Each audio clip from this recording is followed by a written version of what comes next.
ഈ വാർത്തയിൽ ഒരു അപ്ഡേഷൻ കൂടി വരുന്നു. കൂട്ടബലാത്സംഗത്തിനിരയായ അതിജീവിതയുടെ രഹസ്യമൊഴി രേഖപ്പെടുത്തി അടൂർ ഫസ്റ്റ് ക്ലാസ് മജിസ്ട്രേറ്റ് ആണ് മൊഴിയെടുത്ത്. ശ്രീകുമാരൻ പത്തനംതിട്ടയിൽ ചെയ്തു. ശ്രീജിത്ത്, കേസിന് ബലം നൽകാൻ, പോലീസിന്റെ അന്വേഷണം സുഗമമാക്കാൻ, അവൾക്ക് നീതി ഉറപ്പാക്കാൻ രഹസ്യമൊഴി കൂടി എടുത്തിരിക്കുന്നു. വിവരങ്ങൾ തീർച്ചയായും രഹസ്യമൊഴി അല്പസമയം മുൻപ് ഏതാണ്ട് 1 മണിക്കൂർ മുൻപാണ് രഹസ്യമൊഴി രേഖപ്പെടുത്തിയത്. അടൂർ മജിസ്ട്രേറ്റാണ് ഈ രഹസ്യമൊഴി രേഖപ്പെടുത്തിയിരിക്കുന്നത്.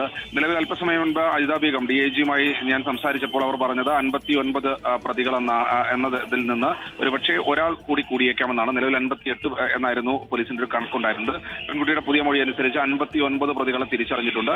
64 എന്നത് ഒരു എക്സാജറേഷൻ ഉള്ള ഒരു ഊതിപ്പിടിപ്പിച്ച കണക്കാണെന്ന് തുടക്കം മുതലേ ഒരു സംശയമുണ്ടായിരുന്നു. എന്തായാലും ഇത് ഡബിളിംഗ് ഒക്കെ വന്നതുകൊണ്ടാണ് ഇത്തരത്തിൽ ചില കേസുകളിൽ ഡബ്ലിംഗ് ഉണ്ട്. അതുകൊണ്ട് ഡബ്ലിംഗ് ഒക്കെ വന്നുകൊണ്ടാണ് 64 എന്നൊരു നമ്പർ ആദ്യഘട്ടത്തിൽ പോലീസും പെൺകുട്ടിയും പറഞ്ഞതെന്നാണ് പോലീസ് ഇപ്പോൾ അറിയിച്ചിട്ടുള്ളത്. എന്നാലും പെൺകുട്ടിയുടെ രഹസ്യമൊഴി രേഖപ്പെടുത്തിയിട്ടുണ്ട്. കേസിൽ ഇന്ന് ഒരാളുടെ അറസ്റ്റാണ് രേഖപ്പെടുത്തിയിട്ടുള്ളത്. കൂടുതൽ ആളുകൾ പല മേഖലയിലും കസ്റ്റഡിയിലുണ്ട്. 15 പേരുടെ ലിസ്റ്റ് ഇനിയും കിട്ടാനുള്ളവരുടേതായിട്ടുണ്ട്. അവരെ ഉടൻ തന്നെ അറസ്റ്റ് ചെയ്യുമെന്നാണ് അറിയിച്ചിട്ടുള്ളത്. ഇതിൽ ഒരാൾ വിദേശത്താണ്. ഇയാൾക്കായി ലുക്കൌട്ട് നോട്ടീസ് ഇറക്കും. വന്നില്ലെങ്കിൽ റെഡ് കോർണർ നോട്ടീസ് ഇറക്കി ഇയാളെ തിരിച്ച് ഇന്റർപോളിന്റെ സഹായത്തോടുകൂടി തിരിച്ച് നാട്ടിലേക്ക് എത്തിക്കാനുള്ള നീക്കമാണ് നടക്കുന്നത്. അന്വേഷണം വിദേശത്തേക്കും അതിനെ 164 അനുസരിച്ച് പെൺകുട്ടിയുടെ രഹസ്യമൊഴി മജിസ്ട്രേറ്റ് രേഖപ്പെടുത്തിയിരിക്കുന്നു. ശ്രീജിത്താണ് വാർത്തയുടെ വിശദാംശങ്ങൾ നൽകിയത്.